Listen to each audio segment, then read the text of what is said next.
Morning, folks. Well, I'm just after walking down Canada Street with my fisherman's friend. And the fisherman friend is not a mint. His name is the legend, Cheek Point legend, that is Sean Doherty. Sean, you gave me your ring and you were telling me about a little kind of idea that yourself and some of your friends had about what could be done here in Waterford. And we're going over to meet the lads now.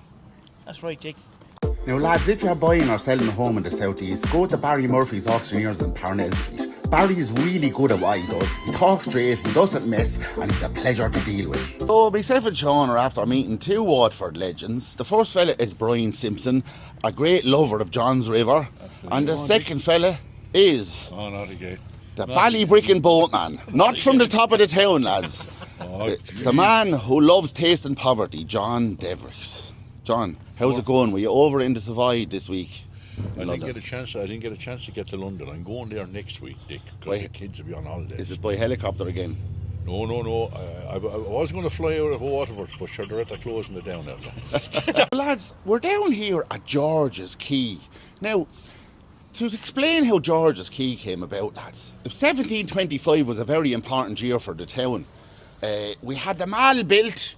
They went up O'Connell Street and built up that way, started extending up the quay. They were after knocking the city wall along the quay a few years before it. And 1740, this quay was built here. Now, we know the Scotch Quay, but the start of it by the marina is George's Quay. And up there is Scotch Quay and Malton House Quay. Now, Scotch Quay is nothing to do with Scotland, lads. It's Scots Marsh was the name of the land, belonged to a family called Scott, and that's where the name came from. Now, while having a bit of banter with the lads, I explained to him that George's Quay was a very busy part of Scots Quay as we know it. Lots of logging came in this way, and up the road was, of course, Canada Street, and these logs were used for shipbuilding. Now, if you just wait around for a little minute, you're going to see AI pictures of Scotch Quay with the lads' idea. And it is a shame that our ancestors put so much investment and work into these quays. It is a shame that in memory of those people that this quay is not being used anymore, really. So while we were having a bit of crack, the lads thrown out the idea at me. John, you're just after seeing a ball going down the river. Actually, it's not a ball, Dick. It's Mr. Wilson. Wilson! Come back, Wilson! So, Brian, you were the man, yourself and others, that started off the whole project on John's River, cleaning it up. You know, there was antisocial behaviour, the thing was dirty, and you got working on the thing. Yeah, we got working on it. Munster Express approached us in 2014 to get involved with them at some kind of a competition, a national competition that was being held. We cleaned up the place. It was in dire need of it because there was an awful lot of antisocial behaviour, but we also replanted the area, planted lots of fruit trees out there, spring bulbs, and then we started working on getting the boats back. And we held two great events out there. One that members of the now ceased Waterford Small Boat Owners Association actually made a navigation from the Scotch Quay. It was the first one done in donkey's years. From the Scotch Quay right out to Cherrymount Bridge. Wow. Yeah, and there was more... so this can be done, like? This can be done, yeah. What I find amazing about this, lads, is that it takes little effort here, lads, to come with the idea that you're throwing at me, John. I mean, this is only small investment, just a little bit of the political will to do it. And look at what we could have here. Yeah, look, you have it in Amsterdam, it's fantastic. You have it in parts of Germany, I've seen it there. London, fantastic. We were just talking about it there over the last few months. They could have keep the tide back here and, backfill it with the water here. And lovely barges in there the whole way up through, along the water side there.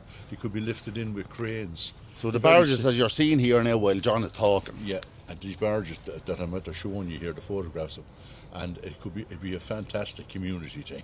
Because, the people who would love to live on them and things like that. This could contribute to tourism, bring money to the city. It's endless. I know we're already the best city in Ireland, but this will make it even better. No, we want to be the best city in Europe. Yes, exactly. Yeah, in Europe, and we can't. As a man who was reared on boats all your life, I mean, there is an appetite out there in Ireland for this, and, people coming to Waterford. Oh, of course there is. But unfortunately, Waterford, the ships, there's a lot could be done, as you said, like for small investment. Like you take it, if a person like come out from Waterford, like where do you get access to the water? We have no public slip in Waterford. If it was needed for any purpose, there's no public slip. Like that's for launching a boat or that. And like an ideal location, like they're around Riverview there in Ballygunner. You're between two lots of businesses, hotels, restaurants, dentists, you name it. It's a right idea for a hub. You can have a spin around the island. It all links in with what we're talking about here.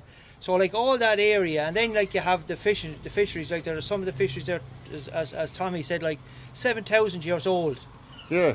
You know, and like 9,000 years old. 9,000 years old. Well, lads, look, the thing is here now is that with a small bit of investment, we're here because of these rivers. Yeah, exactly. And lads, if we could just focus our minds a little bit, we're not using this river right. I think you'd all agree with that. And take that river in there is very sheltered, so that if you have young lads that want to train in kayaking during the winter, when that river out here has a strong current and gales blowing up and down, if that They was can properly, train there. And kayaking is a big thing now. And And shelter yeah. there, you have walls going the whole way up.